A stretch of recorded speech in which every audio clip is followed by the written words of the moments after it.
Olá pessoal, nós vamos fazer agora a análise do artigo intitulado O Materialismo Histórico Dialético e a Pesquisa em Educação, considerações metodológicas a partir das obras de Marx. Nós vamos dividir aqui essas análises em 4 partes. Aqui em nosso canal no YouTube nós vamos disponibilizar a primeira parte de análise deste artigo, tá bom? Bem, iniciando aqui com a introdução, nós temos aqui uma pergunta que é muito importante. Por que Marx voltou à moda? Então, o artigo ele começa dizendo que, com mais uma grande crise econômica mundial, como a de 2008, as ideias de Marx voltam a aparecer com bastante relevância. Mas o que isso quer dizer? Imagine aqui que o pessoal está vivendo num período de desemprego alto, preços subindo, empresas fechando. Nessas horas, muita gente começa a perguntar: mas por que o sistema funciona assim? Porque em toda crise, quem sofre mais é o trabalhador, é a classe trabalhadora.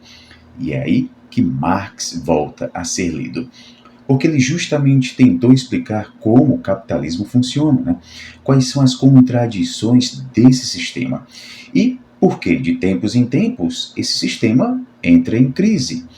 Um exemplo prático. Depois de 2008, teve muita reportagem falando em crise do capitalismo, falência de bancos, pacotes de resgate. Muitos pesquisadores pensaram: olha, Marx já falava de crises cíclicas do capitalismo. Será que ele pode ajudar o pessoal a entender o que está acontecendo hoje? Então, o texto ele começa situando isso. Mesmo Marx tendo escrito no século XIX, o pensamento dele ainda ajuda o pessoal a entender problemas do mundo atual. Depois a gente começa a falar aqui sobre Marx e Engels, essa importante parceria, que a gente pode dizer que os dois, apesar de conviverem durante muito tempo juntos, eles tiveram as suas próprias trajetórias. O texto vai falar justamente dessa relação. O autor, ele lembra que cada um teve a sua própria trajetória e foi construindo as suas ideias de forma independente. A partir de 1844, eles passam a conviver intensamente, dialogar, trocar textos, discutir política, economia, filosofia. Com isso, as ideias deles começaram a se complementar, sem que um apague o outro. Um exemplo prático aqui para a gente entender essa relação.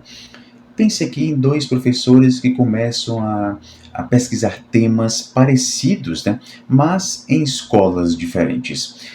Cada um vai ter a sua leitura, a sua experiência. Depois, esses professores passam a trabalhar juntos no projeto de pesquisa. Eles vão trocar referências, vão discutir, vão escrever textos em coautoria. As ideias passam a se fortalecer mutuamente, mas cada um continua sendo, continua tendo o seu próprio jeito de escrever, de pensar, E é isso que o autor do artigo quer mostrar, que apesar de a gente ter essa relação muito próxima dos dois, cada um, de certa forma, preservou a sua própria independência no que diz respeito à forma de pensar. Engels vai ser fundamental para o desenvolvimento do pensamento de Marx. Mas neste artigo aqui em específico, o foco vai ser principalmente os textos de Marx, para justamente respeitar a especificidade e a particularidade do pensamento de Marx. Até porque Marx não é a mesma coisa de marxismo. Falar dos textos originais, os textos escritos por Marx, não é a mesma coisa de marxismo. Em outras palavras, Marx não é a mesma coisa que marxismo. Quando a gente quer fazer referência diretamente aos textos escritos por Marx, ao pensamento de Marx partindo do próprio Marx, a gente tem a perspectiva marxiana. né? Então, é um pensamento marxiano. Agora, quando a gente fala marxista, né, um pensamento marxista, os textos partem de Marx, mas há contribuições de outros pensadores, né? Por isso que a gente tem essa nomenclatura marxiano e marxista, né? Marxiano fazendo referência aos textos escritos por Marx, e marxista, né, o marxismo como algo muito mais amplo, né? Marx aqui é a pessoa, né, é o autor com as suas obras específicas. E o marxismo vai ser o conjunto de obras, de leituras, de releituras, de correntes que surgiram a partir das obras de Marx, né? Ao longo do tempo, vários autores pegaram as ideias de Marx e foram desenvolvendo caminhos diferentes. A gente pode citar Lenin, Trotsky, Stalin, Antônio Gramsci, né, Rosa Luxemburgo, né, Louis Althusser, né, a gente vai ter também a Escola de Frankfurt. Né, cada um deles enfatiza um aspecto, interpreta de um jeito, aplica as ideias em contextos diferentes. Né. Um exemplo prático é como um texto clássico na educação. Né. Paulo Freire tem o que Freire, de fato, escreveu. Né? A gente encontra as pedagogias freirianas, né? Também, que são justamente autores que se inspiram em Freire, mas fazem novas leituras. Então a gente tem os textos de Freire e nós vamos ter as pedagogias freirianas, né? Que são resultado justamente das releituras feitas a partir dos textos, das adaptações, né, feitas com os textos de Freire, né? Inclusive com mudanças importantes, né? E até mesmo se afastando de pontos que são muito relevantes do próprio pensamento de Freire. Da mesma forma, aqui o autor deste artigo, né, está dizendo que, olha, não dá para tratar o marxismo como sendo uma coisa única, fechada, algo pronto, né? Existe uma diversidade enorme de marxismo. Ele cita aqui Neto, né, para reforçar esse ponto de vista. Pensar o marxismo como algo monolítico, homogêneo e pronto, não faz justiça ao que ele tem de melhor, que é justamente essa riqueza de debates internos. E onde é que vai entrar a educação nessa história, né? Aí vem um ponto central para o pessoal da área da educação. Mesmo Marx não tendo escrito uma obra específica sobre educação, as ideias dele iluminam em muito os debates educacionais. Ele pensa a educação, né, que está inserida nessa sociedade, mas uma sociedade sendo vista como um todo. Relações de trabalho, classes sociais, a exploração, o Estado, a ideologia. Né?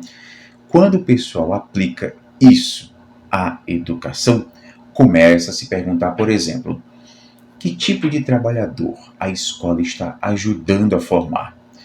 Como a escola ajuda a reproduzir ou mesmo questionar as desigualdades de classe? Como as reformas educacionais se articulam com os interesses do capital? Um exemplo prático. Um pesquisador quer estudar, né, trabalho e educação na rede pública. Ele pode usar o materialismo histórico dialético para analisar como as políticas educacionais são pensadas em função das necessidades do mercado de trabalho, para entender por que certas mudanças no currículo aparecem justamente em momentos de crise econômica. Ele pode também olhar para as condições materiais da escola, estrutura, salários, a carga horária, tudo isso como parte da análise, e não só para metodologias de ensino. Então, nesse campo de trabalho e educação, o artigo ele vai destacar que existem muitas pesquisas que usam o materialismo histórico dialético como referencial teórico, né, para justamente interpretar essa realidade, usam também como referencial metodológico para justamente orientar o modo de pesquisar. A ideia é que, a partir de Marx, o pessoal consiga olhar para a educação de maneira crítica, ou seja, percebendo os problemas educacionais como sendo parte de uma estrutura de classes, e não só como falhas individuais do professor, do aluno, do gestor, né? Aqui a gente entra também em um ponto muito importante: a resistência aos ataques do capital. Nós temos aqui pesquisas inspiradas em Marx, né, que procuram sinalizar para uma resistência aos ataques empreendidos pelo capital. O que isso quer dizer na prática, né? Quando há cortes de verbas na educação pública, quando se tenta privatizar certos serviços educacionais, quando políticas buscam transformar tudo em resultado de prova, em desempenho, em produtividade, como se a escola fosse uma empresa, né? Pesquisas marxistas na educação tentam desnaturalizar tudo isso. Por quê? Porque é importante mostrar que isso não é neutro. Há interesses de classe envolvidos. Há aqui uma disputa por um projeto de sociedade. E a escola, ela pode ser espaço de reprodução da lógica do capital, mas também ela pode ser um espaço de resistência. Então, resumindo aqui o que nós encontramos nessa introdução, né, o artigo ele parte da atualidade de Marx, né, especialmente no que diz respeito aos contextos de crise do capitalismo. Ele destaca a parceria com Engels, mas ele vai focar, obviamente, né, nos textos do próprio Marx. Diferencia Marx do que é marxismo, né, do que é marxista, né, que é justamente essa referência a vários autores, a várias correntes que são inspiradas em Marx. Ele mostra como as ideias de Marx influenciam a pesquisa em educação, sobretudo no campo trabalho, educação.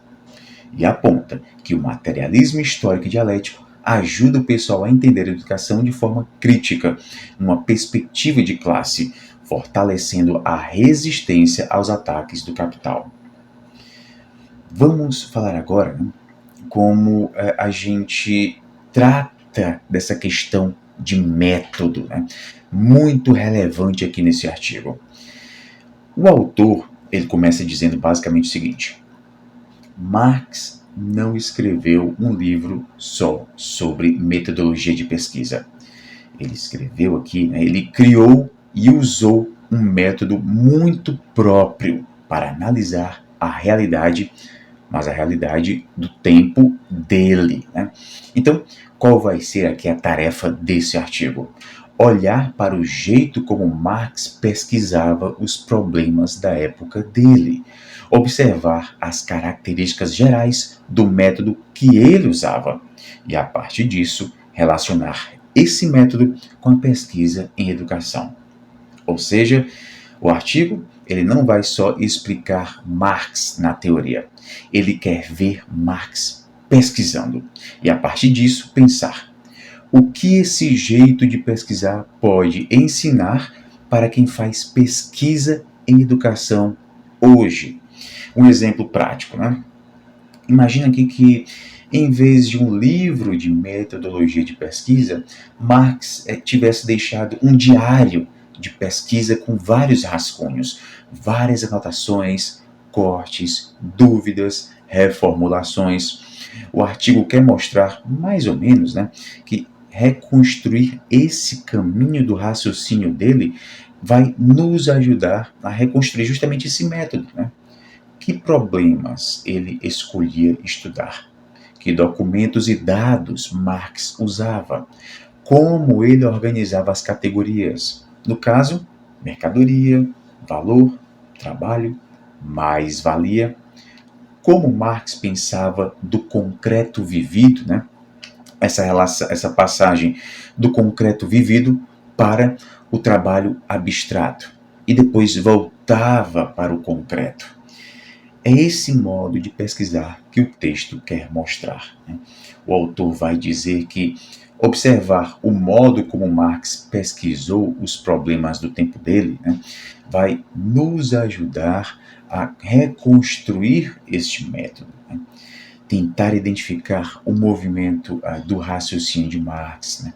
Ver quais instrumentos ele usava, por exemplo, leitura de relatórios oficiais. Marx utilizava bastante as estatísticas, documentos parlamentares, jornais, né? Como é que Marx conduzia as suas pesquisas? Ele formulava categorias, articulava teoria e realidade, né? Como ele revisitava as suas próprias ideias. Pense aqui em uma pesquisa sobre trabalho docente na rede pública. Inspirando-se em Marx, o pesquisador ele não ia ficar só em um questionário, né, com um professor, perguntando se esse professor gosta ou não da sua profissão.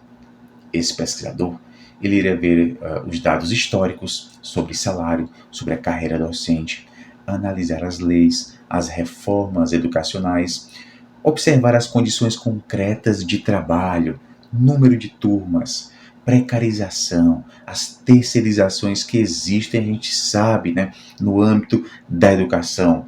E iria articular tudo isso com as categorias de classe, exploração, alienação, mais-valia. O artigo ele quer mostrar como Marx fazia algo semelhante no campo dele e como isso pode inspirar esse tipo de pesquisa no campo educacional. O texto reconhece: muitos autores já escreveram sobre a metodologia a partir dos textos de Marx. Então, por que fazer mais um estudo, né? E ele vai trazer aqui duas razões importantes. O método de Marx é muito amplo. Ele não cabe em uma única interpretação. Cada leitura pode destacar aspectos diferentes: o caminho lógico do pensamento, o uso de categorias, a articulação, teoria e prática, né? E a teoria, ela está sempre em movimento. Com o passar do tempo, surgem novas formas de pesquisa, novos contextos sociais, novas tecnologias, novas fontes de dados. E isso faz com que a leitura de Marx também se renove, né? Hoje, quem pesquisa educação tem acesso a bancos de dados enormes, né? Plataformas digitais, registros de aula em vídeo, documento online, né? Coisas que Marx nem poderia imaginar. Então, reler o método de Marx hoje, né, é perguntar como as categorias marxistas podem ajudar o pessoal a pensar criticamente a escola no mundo de plataformas digitais, ensino remoto, avaliação em larga escala, algoritmos, né? Além disso, o texto ele lembra que existe uma corrida ao pensamento de Marx, isso depois de crises econômicas recentes. Se mais gente está recorrendo a Marx, faz sentido também fortalecer o debate sobre o método dele, né, para que justamente as pesquisas não usem o seu nome de forma superficial. Ele deixa bem claro como esse trabalho do artigo foi organizado. O estudo ele está obviamente ancorado, né, no materialismo histórico e dialético, tanto teoricamente quanto metodologicamente. A referência central são as obras do próprio Marx, né, articulada com estudiosos da área, né, intérpretes do marxismo, pesquisadores da metodologia marxista, mas também aqui a gente vai encontrar alguns pontos importantes. Não houve um critério rígido de seleção das obras. O autor não diz: vou analisar só esses 3 livros e pronto. Não.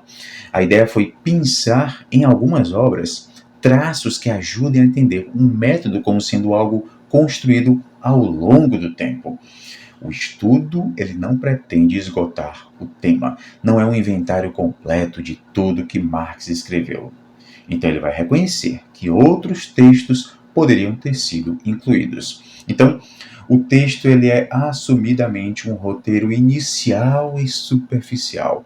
Não é uma pesquisa filosófica profunda, né, comparando traduções, versões, edições diferentes.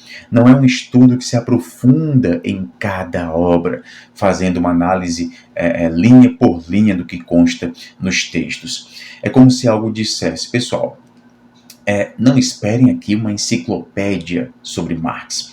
O texto, que esse artigo, né, ele é um mapa de entrada, né? Um caminho inicial, né? Vai ser um caminho inicial para quem quer entender o método marxiano aplicado à pesquisa, especialmente no campo da educação. E isso é importante porque mostra uma honestidade metodológica, né? O autor ele assume os limites do próprio artigo.